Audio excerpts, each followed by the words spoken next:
घर घर तुलसी ठाकुर सेवा, घर घर तुलसी ठाकुर सेवा। हो गणेशाय नमः। श्री सरस्वत्यै नमः। श्रीमत्कुञ्ज विहारिणे नमः। श्रीमत् सद्गुरु चरण कमलेभ्यो नमः। श्री मातृपितृ चरण कमलेभ्यो नमः। वंशी विभूषित करान्नवनीरदाभात् पीताम्बरादरुण बिम्बफलाधरोष्ठात् पूर्णेन्दुसुन्दर मुखादरविन्दनेत्रात् कृष्णात् परं किमपि तत्त्वमहं न जाने। वरहापीडं नटवरवपुः कर्णयोः कर्णिकारं विप्रदुवासः कनककपिशं वैजयन्तीं च मालारुचापं नमामि रामं रघुवंशनाथं। मनोजवं मारुततुल्यवेगं जितेन्द्रियं बोधिमतां वरिष्ठं वातात्मजं वानरयूथमुख्यं श्रीरामदूतं शरणं प्रपद्ये। अज्ञानतिमिरान्धस्य ज्ञानाञ्जनशलाकया चक्षुरुन्मीलितं येन तस्मै श्रीगुरुवे नमः। राधे मेरी स्वामिनी, मैं राधे को दास, जन्म जन्म मोहे दीजियो श्री वृंदावन वास। बोलिए बाके बिहारी लाल की जय। आज के इस परम मंगलमय दिवस पर श्री वृंदावन दिव्य महिमा मृतम के सत्संग सुधा पान करने से पूर्व हम सभी कुछ क्षण भगवान नाम का आश्रय लेंगे, क्योंकि इस घोर कलयुग में हृदय एवं वाणी को पवित्र करने के लिए भगवान नाम से बड़ा कोई भी साधन सहज उपलब्ध नहीं है। हरे कृष्ण कृष्ण कृष्ण हरे हरे, हरे राम राम राम हरे हरे। बोलिए हरे कृष्ण कृष्ण कृष्ण हरे हरे, हरे राम राम राम हरे हरे, हरे कृष्ण कृष्ण कृष्ण हरे हरे, हरे राम राम राम हरे हरे। अनंत कोटि ब्रह्मांड नायक, परात्पर अखिलेश्वर, असंख्येय गुण गण सिंधु, अमृत छवि रूप सिंधु, दया सिंधु दीन बंधु, श्री वृंदावन धाम के रसिक शेखर, नंद नंदन श्री श्याम सुंदर एवं अकारण करुणा वरुणालय, वृषभानु नंदिनी श्री राधे जू की अहेतु की अनुकंपा है कि आज आप सभी विद्वत जन, महत जन, भक्त जन, ब्रजवासी जन एवं भक्तिमती माताएं इस सत्संग सुधा का पान करने के लिए संविध रूप से एकीभूत हुए हैं। वास्तव में तो सत्संग की सुधा में सराबोर होने का सौभाग्य सभी को प्राप्त नहीं होता। यह तो किसी किसी भाग्यशाली को प्राप्त होता है कि वृंदावन धाम में आगमन और वृंदावन की दिव्य रस चर्चा प्राप्त हो जाए। भाग्योदयेन बहु जन्म समर्जितेन सत्संग मम चलवते पुरुषो यदावै। श्रीमद् भागवत महात्म्य के दूसरे स्कंद का 76वां श्लोक, कि जब किसी जीव के जन्म जन्मांतरों के, युग युगांतरों के, कल्प कल्पांतरों के संचित पुण्य कर्म जब उदित होते हैं, तब भगवान की कृपा से सत्संग से आप लाभान्वित होते हैं। भगवान की कृपा से आपके जब अनेक पुण्यों के संचित कर्म उदय हो जाते हैं, तब आपका भाग्य कमल विकसित हो जाता है। अब विचार उठता है कि भाग्य कमल विकसित कैसे होता है, कब होता है?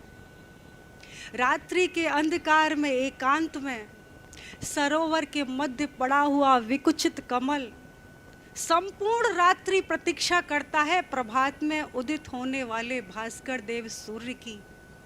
जिस समय भुवन भास्कर देव अपनी प्रथम आरुषि का वर्षण करते हैं, तब अपने प्रियतम सूर्य देव का दर्शन पाकर वह कमल एकाएक विकसित हो उठता है।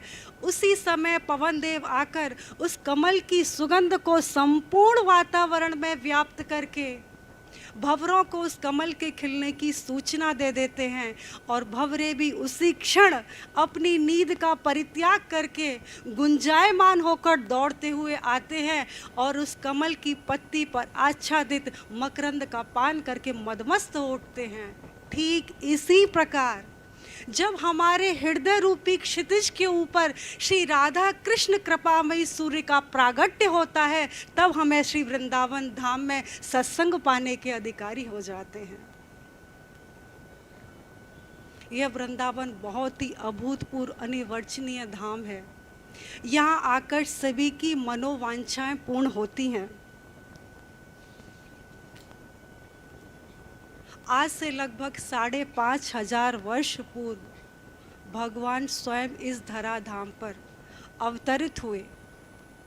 श्री राधा रानी का कहना है कि मेरे वृंदावन धाम में आगमन बिना मेरी आज्ञा के कभी भी नहीं हो सकता। वृंदावन के निगूढ़ रस चर्चा की बात तो दूर, वृंदावन में प्रवेश भी संभव नहीं है। मुख्यतस्तु महत् कृतपये भगवत कृपालेश्वादा। नारद भक्ति दर्शन 38वां सूत्र, श्री देवर्षि नारद जी कहते हैं, यदि आपको वृंदावन धाम में सत्संग की प्राप्ति हो जाए ना, तो समझ लेना 2 ही कारण हैं।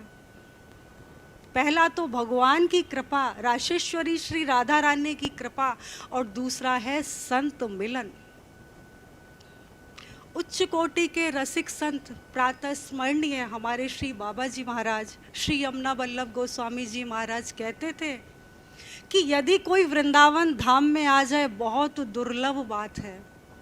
वृंदावन में आकर यदि किसी को सत्संग प्राप्त हो जाए, संत मिलन प्राप्त हो जाए, यह उससे भी अधिक दुर्लभ बात है। और यदि वृंदावन धाम में रहकर श्रीमद् भागवत सप्ताह ज्ञान यदि कोई श्रवण कर ले तो ना केवल उसकी समस्त मनोवांछाओं की पूर्ति होती है, अपितु उसकी भगवत प्राप्ति का मार्ग भी प्रशस्त हो जाता है।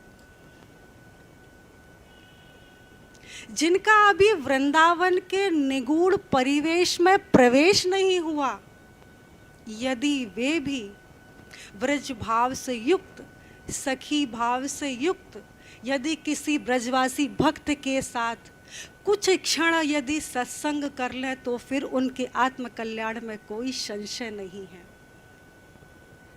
जिस क्षण आपके हृदय में सत्संग की भावना, सत्संग की पिपासा का प्रादुर्भाव हुआ, उसी क्षण आपकी भक्ति का मार्ग, भगवत प्राप्ति का मार्ग प्रशस्त हो गया। श्री राधे जी परम उदारमयी, परम करुणामयी हैं, तभी तो अपनी कृपा की कोर को कल कल कलवंतनी महानदी के रूप में प्रकट करके आप सभी भक्त जनों को श्री वृंदावन धाम में आमंत्रित किया।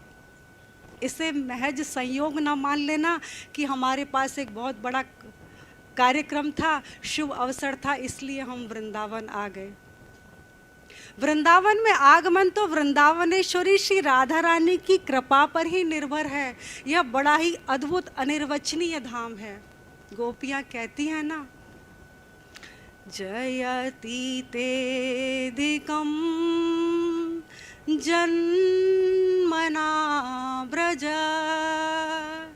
श्रयत इंदिरा शश्वदत्रुहि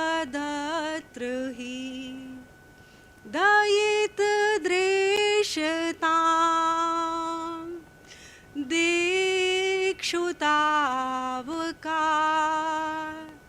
त्वयि धृता सवस्त्वां विचिन्वते। श्रीमद् भागवत 10वें स्कंद के 31वें अध्याय का पहला श्लोक। गोपियाँ कहती हैं, हे यशोदा नंदन, इस श्री वृंदावन धाम की महिमा आपके जन्म लेने के कारण बैकुंठ से भी अधिक श्रेष्ठ हो गई। तभी तो बैकुंठ में निवास करने वाली धन सौंदर्यता की देवी साक्षात लक्ष्मी जी श्री वृंदावन में आकर आपके चरण कमलों की सेवा में सदा ही रत रहती है। बहुत बड़े भाग्य हैं आप सभी के, बहुत संचित पुण्य कर्म हैं जो आप वृंदावन धाम में आपका आगमन हुआ।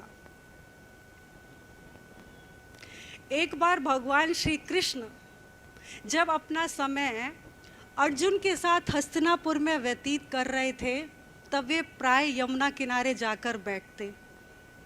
अर्जुन ने देखा कि वैसे तो मेरे गोविंद सदा ही प्रसन्न मुद्रा में रहते हैं, पर न जाने यमुना किनारे आकर इन्हें क्या हो जाता है। जब भी मैं देखता हूँ यमुना किनारे बैठते ही इनकी आंखों से प्रेम अश्रु प्रवाहित होने लगते हैं। आज अर्जुन ने अपने हृदय को पक्का करके पूछ ही लिया, गोविंद एक बात बताओ, ऐसी क्या बात है जो यमुना किनारे आकर आपका हृदय द्रवित हो जाता है, कंठ अवरुद्ध हो जाता है। जहाँ तक मैं जानता हूँ आपकी 16,108 पटरानियाँ द्वारिका में जो हैं बड़े प्रेम से आपकी सेवा करती हैं, और इधर हस्तिनापुर में भी आपको कोई कष्ट नहीं है, संपूर्ण प्रजा आपके अनुकूल है। फिर आपको यमुना किनारे आते ही किसकी याद आ जाती है, किसका विरह आपको सताता है, जो प्रेम अश्रु आपके कपोलों पर ढुलक जाते हैं। ठाकुर जी कुछ क्षण के लिए बहुत अधिक भावुक हो गए, पीतांबर से अपने श्रीमुख को ढक लिया, बड़े ही कठिनाई से अपने भावों का संवरण करके बोले, अर्जुन तुम नहीं जानते कि मुझे मेरे वृंदावन की कितनी याद आती है। मेरे वृंदावन की गोपियां, मेरी सखियां, मेरे गोप बालक, मेरी प्राण प्यारी मेरी श्री राधे जू, मेरी माँ यशोदा और नंद बाबा का विरह मुझे बहुत अधिक सताता है। अर्जुन कहता, अरे ठाकुर जी ये कौन सी बड़ी बात है, अभी हम चलते हैं श्री वृंदावन धाम और इस बार रथ मैं चलाऊंगा बहुत द्रुत गति से। हस्तिनापुर यानी दिल्ली, दूरी कितना है वृंदावन? ठाकुर जी कहते हैं, अर्जुन अभी श्री वृंदावन धाम की महिमा को जानते नहीं हो ना, इसलिए इतनी आसानी से कह रहे हो। अच्छा तो आप ही बता दीजिए वृंदावन की महिमा, आपसे अधिक श्रेष्ठ तरीके से कौन बता सकता है? ठाकुर जी कहते हैं, वृंदावन की महिमा से अवगत कराने के लिए कल मैं तुम्हें एक स्थान पर ले चलूँगा। अगले दिन ठाकुर जी अर्जुन को लेकर पहुँचे श्वेत द्वीप। बोले कैसा लगा? बोले कोई विशेष बात तो नहीं है गोविंद, ये तो कोई बहुत बड़ा श्वेत द्वीप है, कोई श्वेत पर्वत है सफ़ेद रंग का, कुछ विशेष तो नहीं लगा। बोले अच्छा थोड़ा और निकट जाके देखो। बोले केशव वहाँ तो कोई महात्मा जी भजन कर रहे हैं। बोले अच्छा अब जाकर इन महात्मा जी से पूछना कि कितने समय से, कितने वर्षों से ये यहाँ पर तपस्या कर रहे हैं, भजन कर रहे हैं, साधन कर रहे हैं।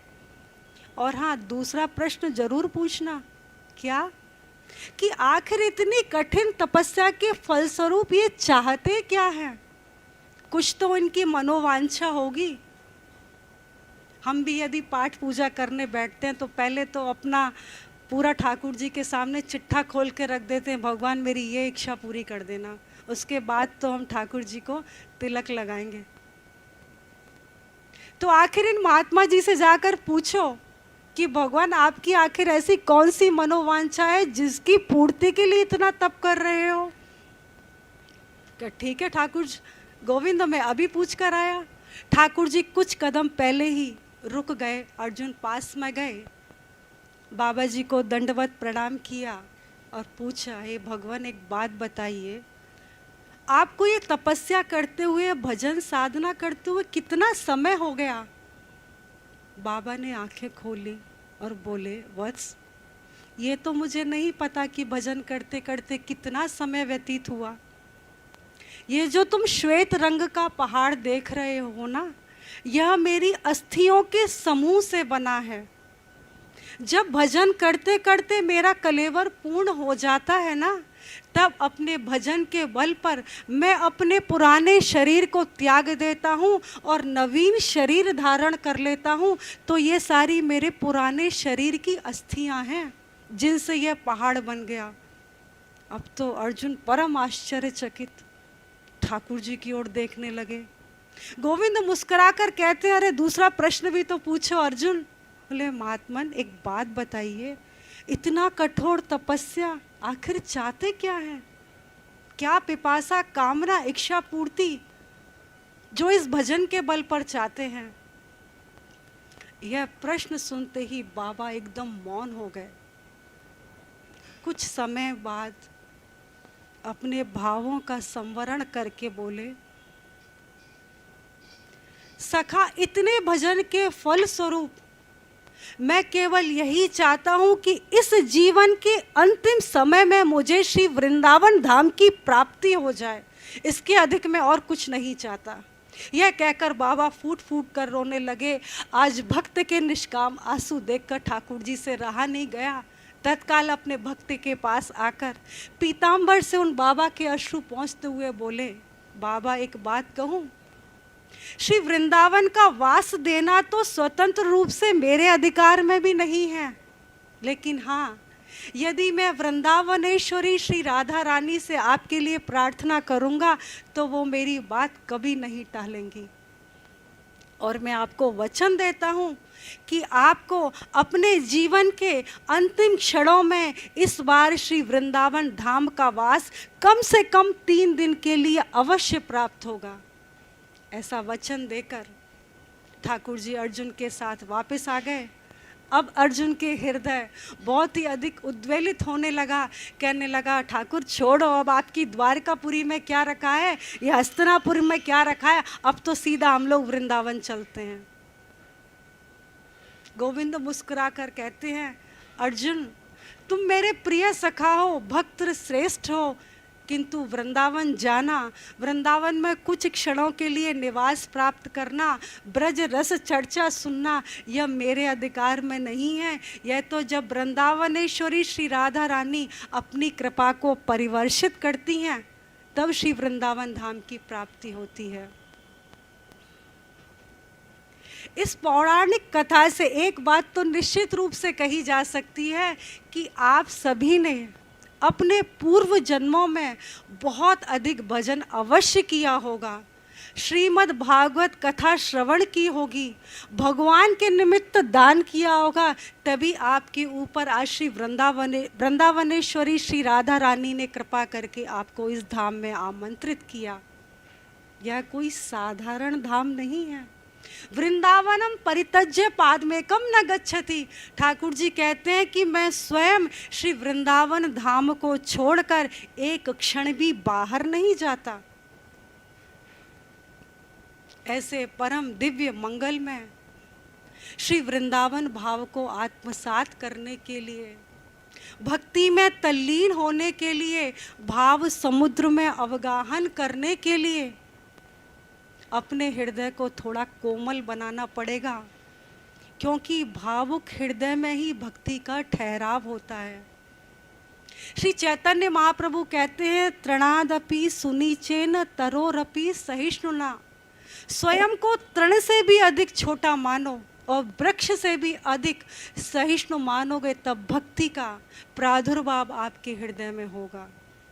और इसके विपरीत यदि धाम के प्रति, भगवान की लीला कथाओं के प्रति यदि शंका की, तो फिर मुह्यन्ति यत् सूर्या।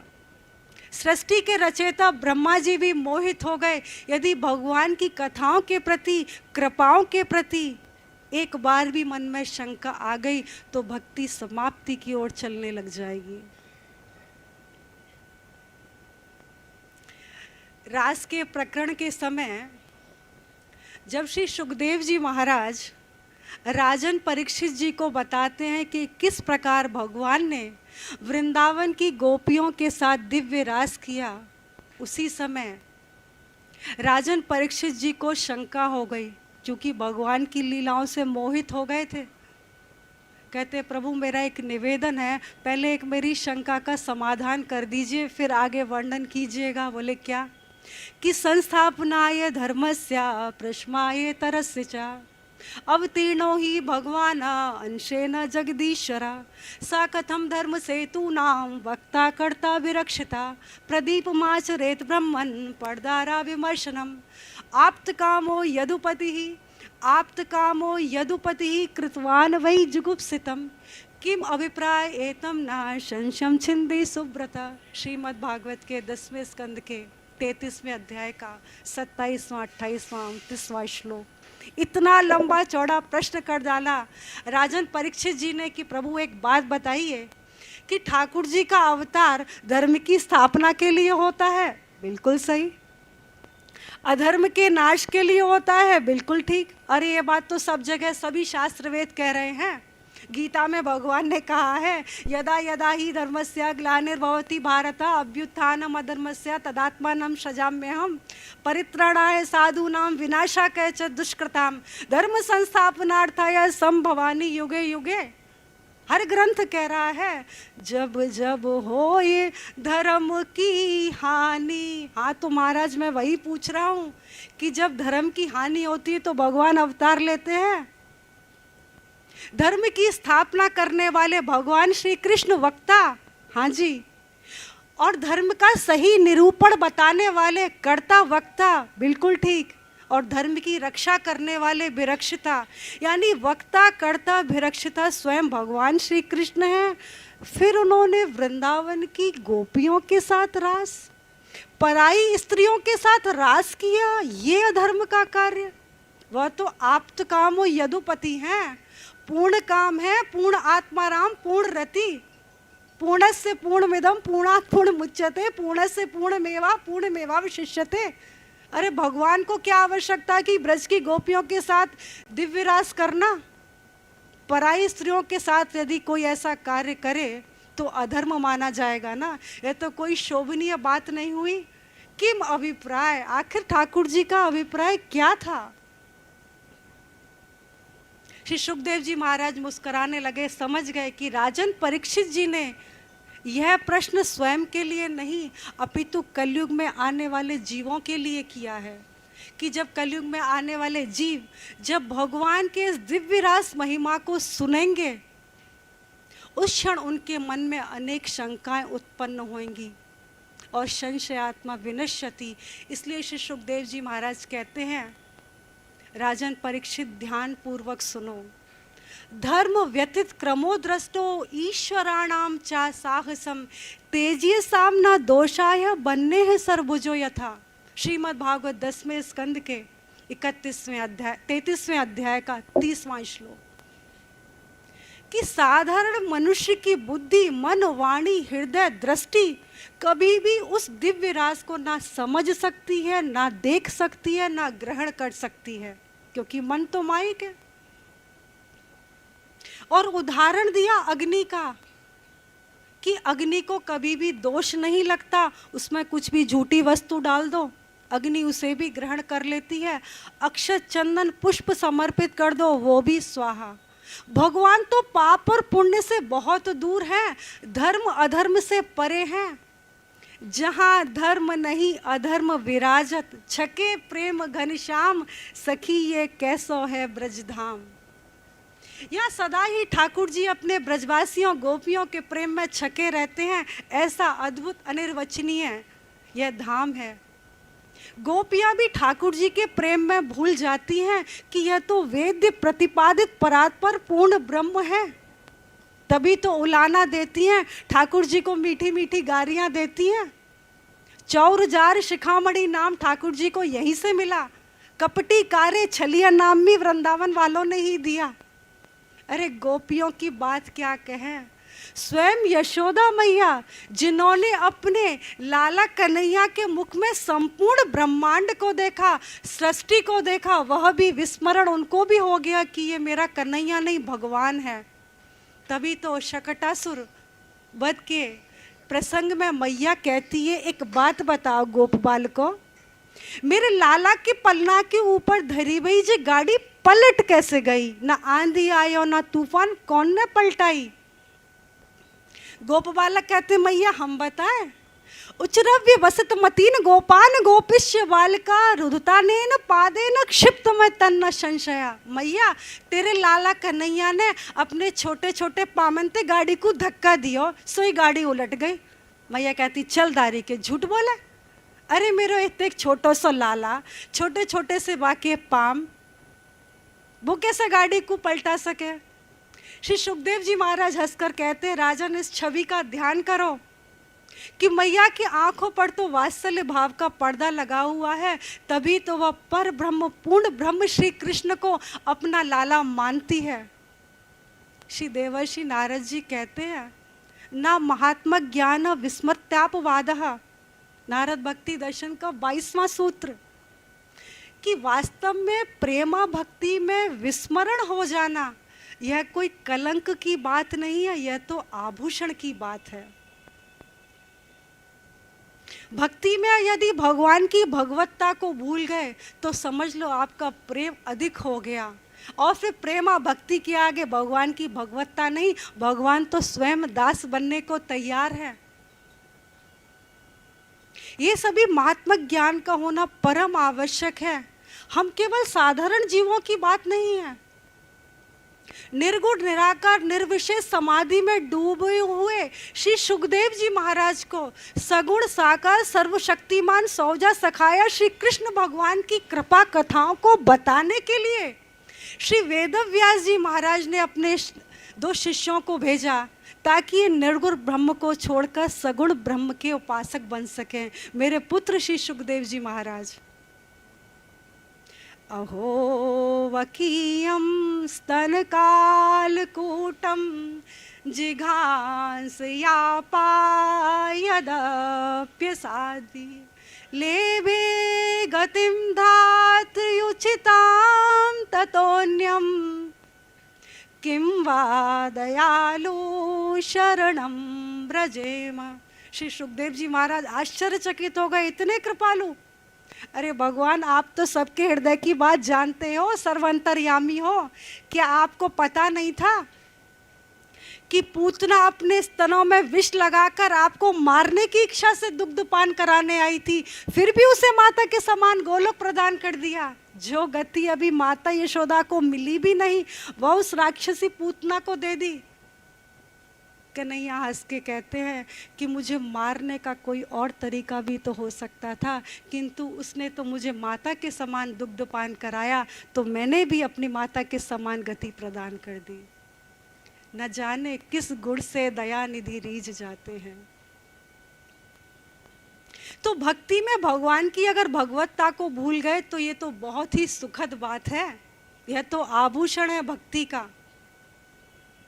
ठाकुर जी को ये जो आपका विश्वास, श्रद्धा, ये निष्काम प्रेम होता है, जो आप ठाकुर जी की भगवत्ता को जब भूल जाते हैं ना, तब ठाकुर जी के हृदय में नवीन नवीन मधुर रसलीला का प्राकट्य होता है और वो भक्त के दास बनने के लिए स्वयं दौड़े दौड़े चले आते हैं। लेकिन उससे पहले ठाकुर जी भी तो जानना चाहते हैं कि मेरा भक्त मुझसे कितना प्रेम करता है।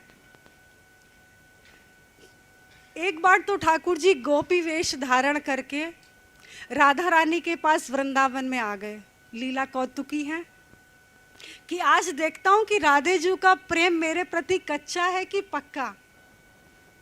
जब श्री वृंदावन धाम आए और श्री राधा रानी के समीप बैठते ही भगवान श्री कृष्ण की बुराई कर दी, क्योंकि स्वयं तो गोपी वेश में थे, राधे जी पहचान नहीं पाई और कहते हैं, अरे राधे तू जानती है वो नंद का छोरा बड़ा ही कपटी है। जब मैं तुम्हारे पास मिलवे के काजे आ रही थी ना, तब बाने मोकू रास्ता में रोक लिया और कह भी लगो सखी अपने मन की बात कहूँ, मोकू तो से बहुत अधिक प्रेम है।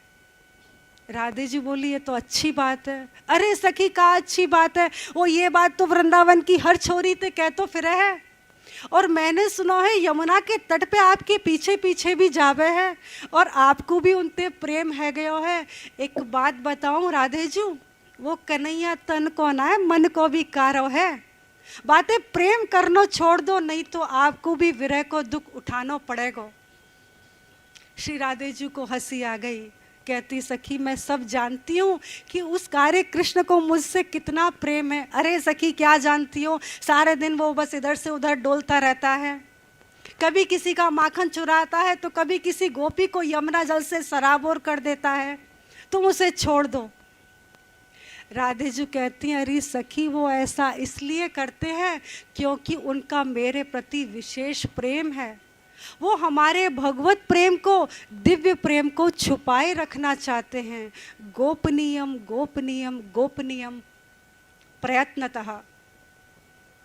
ठाकुर जी अपनी मधुर लीलाओं के द्वारा यह शिक्षा देते हैं कि हमारे अंदर जो भगवत प्रेम है, भगवत अनुराग है, जो भक्ति है, जो भाव है, उसे सदा छुपाए रखना है। जहाँ तक संभव हो किसी को ना बताओ कि ठाकुर बांके बिहारी से मुझे कितना प्रेम है, मत बताओ कि वृंदावन धाम के प्रति मेरी कितनी आसक्ति है। और यदि किसी कारणवश प्रकट भी हो जाए तो फिर परवाह भी नहीं करनी है, फिर तो मीराबाई जी की तरह सबके सामने खुल्लम खुल्ला कह देना है कि जाही वेश मेरा साही रीझे ताही वेश धरूंगी। फिर चिंता नहीं करनी है कि हमें भक्ति भाव को छुपाना है, किंतु जहाँ तक हो सके अपने भक्ति को छुपा कर रखना है। लेकिन ऐसा भी नहीं कि प्रकट हो गई तो अब मैं लोगों के सामने कैसे कहूँ कि मैं तो ठाकुर श्री बांके बिहारी जी को अपने पति रूप में मानती हूँ, प्रियतम के रूप में मानती हूँ। या कोई पुरुष सोचे कि मैं गोपी भाव कैसे धारण करूं, जग हंसाई होने लगेगी, तो ऐसा कभी मत करना। क्योंकि श्री मीराबाई जी ने आचार्यवर श्री जीव गोस्वामी से कहा था कि ब्रजमंडल में तो एकमात्र परम पुरुष है श्री कृष्ण, बाकी समस्त तो केवल गोपियां हैं। इसलिए लोगों के चक्कर में पड़कर, संसार की बातों को सुनकर कभी भी अपने भक्ति के पथ से अलग नहीं होना है। ये तो बहुत बड़ा संयोग है। कबूक कर करुणा नर देही, देत ईश बिनु हेतु सनेही। 84 लाख योनियों के पश्चात यह देव दुर्लभ मनुष्य जन्म मिला है। सारा बन गया, मनुष्य शरीर मिल गया, श्री वृंदावन धाम का वास मिल गया, वृंदावन की कथाओं की रस चर्चा प्राप्त हो गई। अब इससे बड़ी अहेतु की कृपा और क्या हो सकती है। सखी भाव, वृंदावन भाव को जानने से पूर्व वृंदावन से प्रेम होना बहुत आवश्यक है।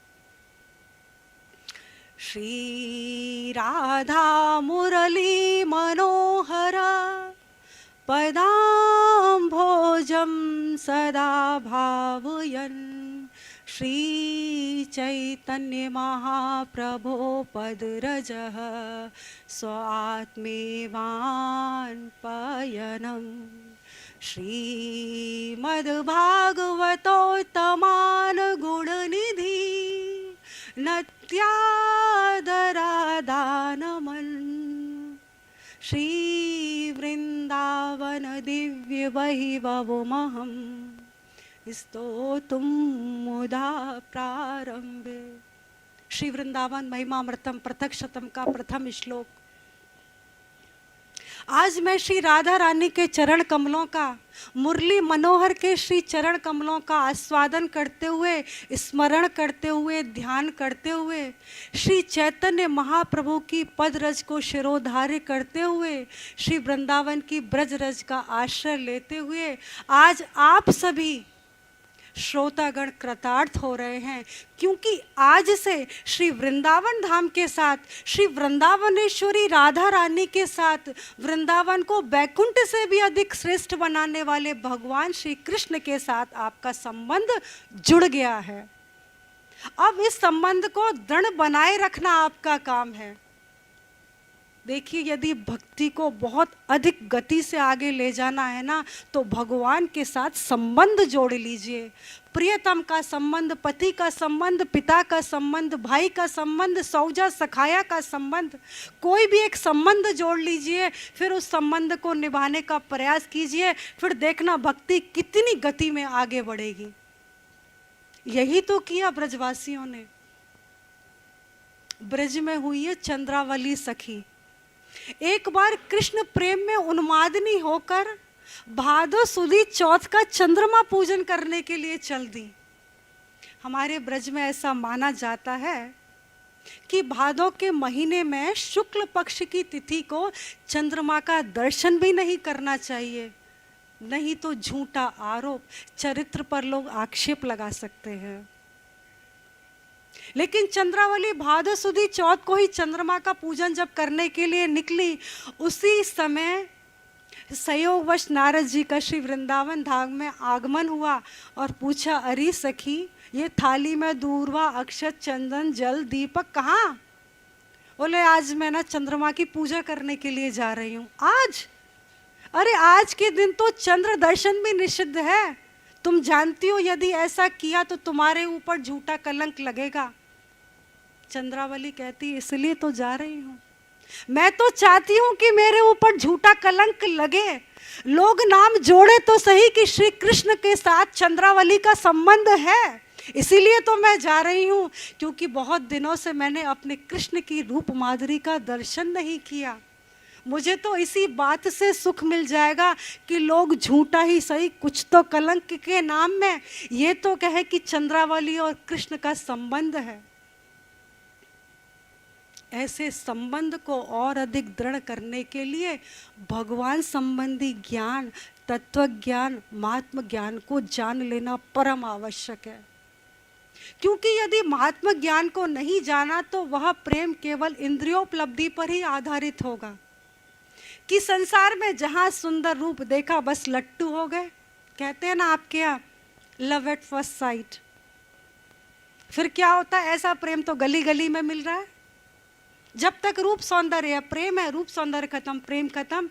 किंतु जिस दिन आप भगवान श्री कृष्ण के रूप गुण, उनकी महिमा को जान लेंगे कि भगवान कौन है, कैसे हैं, कितने करुणा वरुणालय हैं, श्री वृंदावन धाम में इतनी दिव्य विशेषता है कि यहाँ आकर सभी मनोवांछाओं की पूर्ति होती है। श्री वृंदावन धाम में यदि श्रीमद् भागवत कथा का पान कर लिया तो ऐसी कोई भी शुभ इच्छा नहीं है जो पूरी ना हो।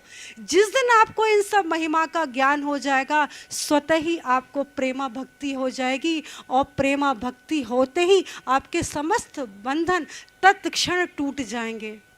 किसी भी भाव से एक बार भगवान को पकड़ो तो सही। कामम क्रोधम भयम स्नेह मैक्य सौहार्द मेव च नित्यम हरो विदुदतो यान्ति तन्मयताम हिते। कि काम भाव से गोपियों ने, क्रोध भाव से शिशुपाल ने, और भयभीत होकर भय के भाव से कंस ने भगवान श्री कृष्ण को प्राप्त कर लिया। क्योंकि वस्तु शक्ति ना ही बुद्धिम अपेक्षते, वस्तु की शक्ति कभी भी बुद्धि की अपेक्षा नहीं रखती कि आपका भाव कैसा है, आपकी बुद्धि कैसी है। अरे अग्नि में हाथ डालोगे तो जलेगा ही। अग्नि नहीं सोचेगी कि भाई इनका तो बड़ा प्रेम भाव है और मुझे स्पर्श किया है तो मैं उनको ना जलाऊं। ऐसा नहीं हो सकता। यदि कोई जाने या अनजाने विष पी लेगा तो उसकी तो मृत्यु निश्चित है, वहां आपका ज्ञान या आपका भाव काम नहीं आएगा। यदि जानकर या अनजाने अमृत का पान करोगे तो अमृत को प्राप्त करोगे। ठीक इसी प्रकार यदि भगवान के नाम, रूप, लीला, गुण, धाम किसी के भी प्रति अगर आपकी आसक्ति हो गई तो समझ लेना भगवत प्राप्ति निश्चित रूप से हो जाएगी। क्योंकि भगवान के नाम में स्वयं नामी विराजमान है, और जहाँ नामी विराजमान है वहाँ तो उनकी लीला, कथा, कृपा स्वयं ही विराजमान है। और यदि श्री धाम के प्रति यदि आपकी आसक्ति हो जाए फिर तो कहना ही क्या। क्योंकि श्री धाम वृंदावन को छोड़कर तो भगवान एक क्षण के लिए भी बाहर नहीं जाते हैं। विखन सारथी तो विश्व गुप्तये सख उदेवान सात्वताम कुले। हे यशोदा नंदन, हम जानती हैं कि आप केवल गोपियों के नंदन ही नहीं हो, बल्कि ब्रह्मा जी की प्रार्थना के फल स्वरूप इस श्री वृंदावन धाम में अवतरित हुए हो। ऐसे वृंदावन धाम को आत्मसात करने के लिए गोपियों की तरह चलना पड़ेगा। गोपियों का प्रेम दो तरफ चलता था ना। कभी तो भगवान श्री कृष्ण से इतना प्रेम करेंगी कि उन्हीं के शरीर के रंग के सभी सामान उपयोग में लाएंगी, और कभी रूठेंगी तो सारा सामान फेंक देंगी। श्रवसो कुंडल मक्षणो रंधन महेंद्र मुरसो मणिदामा वृंदावन तरुणी नामा हरिर्माधव जयति। भगवान श्री कृष्ण से इतना प्रेम कि नील कमल के कुंडल कानों में धारण करेंगी, कभी नीला या काला अंजन लगाएंगी, नीलमणि की मालाएं पहनेंगी, और जब रूठ जाएंगी तब दूसरी सखी को जाके बोलेंगी, जो मैं ऐसी जानती प्रीति किए दुख होत, नगर ढंडोरा पीटती जा कारे ते प्रीति मत करियो कोय। सब नीलकमल के कुंडल फेंक देंगी, हार फेंक देंगी, अंजन को पोंछ डालेंगी। तो ठाकुर जी चिढ़ाने के लिए कहते हैं, एक बात बता गोपी, तेरे बाल तो काले, इनका क्या करेगी? बाल धूलिर्धिता मस्तके वृंदावन की रज लगा लूंगी, लेकिन बालों को काला नहीं रखूंगी। कर नहीं, अब तेरे साथ संबंध मेरा खत्म। तो ठाकुर जी कहते हैं, जिसका एक बार मेरे से संबंध जुड़ गया ना, तो अब वो कितना भी चाहे तोड़ नहीं पाएगा, क्योंकि डोर तो मेरे हाथ में है, और मैं एक बार अपने पास आने वाले के बाद तो उसका संबंध कभी भी नहीं छोड़ सकता। तो ऐसा महात्मक ज्ञान होना परम आवश्यक है। कुछ भोले भाले जन कहते हैं, अरे रोज भगवान का नाम सुनते हैं, सत्संग में जाते हैं, अब कितना सुना है, क्या क्या सुना है, अब सब पता है, राधे राधे करो बस, यही तो है सब कुछ, और क्या है।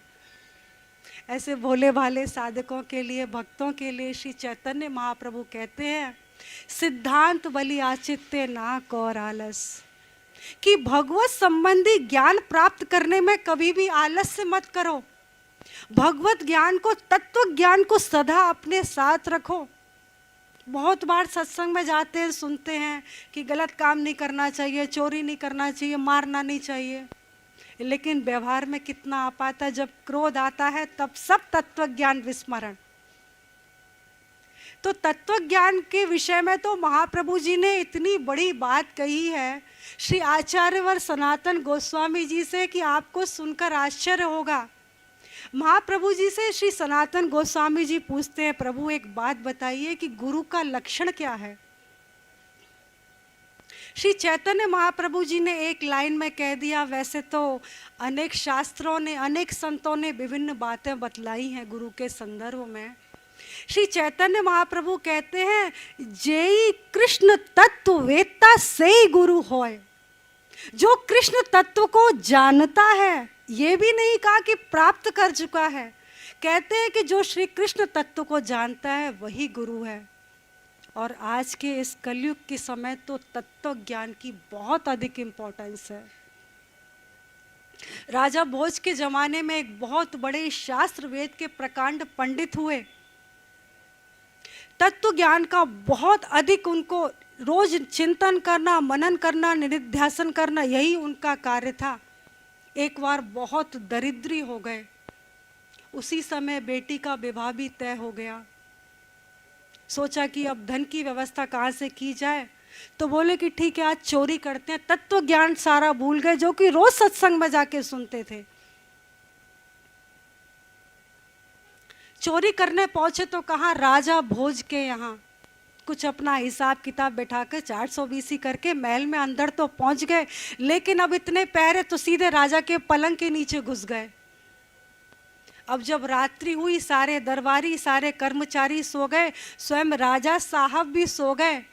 अब वो पंडित जी बाहर निकले कि अब कुछ हिसाब बिठाएं, लेकिन जैसे ही कुछ चुराने को जाएं तो उन्हें तत्व ज्ञान याद आ जाए कि सोना चुरा लूं, अरे यह तो सुवर्णस तेजो है, सोना चुराने से तो यह पाप लगेगा। 5 महा पापों में एक है स्वर्ण चुराना। नहीं नहीं, मुझे ऐसे नरक में नहीं जाना। चांदी को स्पर्श करे, अरे चांदी चुराऊंगा तो यह नरक मिलेगा, नहीं नहीं मुझे नहीं जाना। हीरा चुराऊं तो भी तत्व ज्ञान याद आ। कहते हैं सब बांधवो अनुकूला, बलगंती दंती निवास तरल तरूंगा। वाह वाह वाह, कितना भाग्यशाली हूं मैं, मुझे जगाने के लिए इतना प्रयास। राजा साहब इस बात को कहने लगे तो जो पंडित जी पलंग के नीचे थे वो मुस्कुराने लगे। अरे राजा साहब भी किस नश्वर वस्तु के लिए इतना विभोर हो रहे हैं, और ये जो समस्त नश्वर वस्तु जिस शरीर के लिए है, वो शरीर अगले क्षण रहेगा या नहीं रहेगा इसका ज्ञान ही नहीं है राजा को। तो जब राजा सामने लाइन बोली तो दूसरी लाइन वह पंडित जी बोल गए, सम्मीलने नयन योर नहीं किंचिदस्ति। ये सब तो ठीक है राजा साहब, लेकिन आंख मुद जाने के बाद, मृत्यु होने के बाद सब 0/100 यही का यही धरा रह जाएगा। केवल आपका कर्म और आज का सत्संग ही आपके साथ जाएगा। राजा साहब बोले, अरे आकाशवाणी ऊपर से होती है, नीचे से पातालवाणी है क्या? बोले निकालो, बुलाओ, कौन है ये? पंडित जी घबरा गए, अब तो सबको पता चल गया। बाहर निकले, बोले कौन, कैसे, यहाँ? बोले क्या बताया राजा साहब, बेटी का विवाह तय हो चुका है, समस्त तत्व ज्ञान भूल गया था इसलिए चोरी करने आया। यदि हम ऐसा गलत काम करेंगे तो फिर ठाकुर जी की कृपा कैसे मिलेगी? श्रोतागण भक्तगण सोचते अब कितना सत्संग में जाए रोज रोज, और बातें सुन तो ली, समझ तो ली। अरे भगवान कुछ ऐसा बताओ कि एक लाइन आप कह दो हम याद कर ले और हमारा कल्याण हो जाए। तो भगवान श्री कृष्ण भी हंसते हुए कहते हैं कि ठीक है, सब कुछ ज्ञान छोड़ देना, एक बात याद रख लेना, अनन्याश्चिन्तयन्तो माम ये जना पर्युपासते तेषाम नित्याभियुक्तानाम योगक्षेमं वहाम्यहम्। गीता के 9वें अध्याय का 22वां श्लोक। One who worship me with devotion, meditating on my transcendental form, to them I carry what they lack and I preserve what they have. करहूँ सदा तिन की रखवारी, सखा अर्जुन जो अनन्य भाव से मेरा भजन करता है ना, उसका योगक्षेम मैं वहन करता हूँ। जो कुछ उसे प्राप्त नहीं है मैं प्रदान करता हूँ, और जो कुछ उसे प्राप्त है मैं उसकी रक्षा करता हूँ। तो सब तत्व ज्ञान भूल जाइए, केवल ठाकुर जी की यही प्रतिज्ञा को, ठाकुर जी के केवल इसी वचन को याद कर लीजिए। समय भी पूर्ण हो चुका है। आशा करती हूँ कि आज के सत्संग से आप सभी के भक्ति का मार्ग प्रशस्त हो, सभी का कल्याण हो। आप सभी जिस जिस शुभेच्छा के साथ इस सत्संग में आए हैं, आप सभी की मनोकामना पूर्ण हो। बोलिए लाडली लाल की जय, श्री वृंदावन धाम की जय। जय जय श्री राधे।